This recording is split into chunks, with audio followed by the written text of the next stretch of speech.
V jazde dokázal poraziť všetkých svojich o rok starších súperov. A sme na štarte kategórie 9-ročných. Možno povedať, že najväčším favoritom v tejto kategórii bol pretekár s číslom 301 Pavel Podolský z Rudnej, ktorý vo svojej skupine vyhral 2 semifinálové jazdy a je aj vedúcim pretekárom Československého pohára po 3 podujatiach. Nuž a Pavel Podolský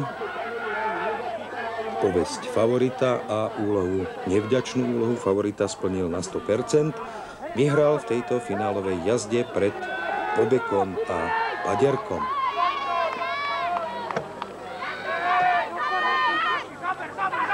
Svoje majstrovstvá Českej a Slovenskej federatívnej republiky budú mať aj mladší pretekári od 4 rokov až po 7 rokov. Tí sa stretnú 27.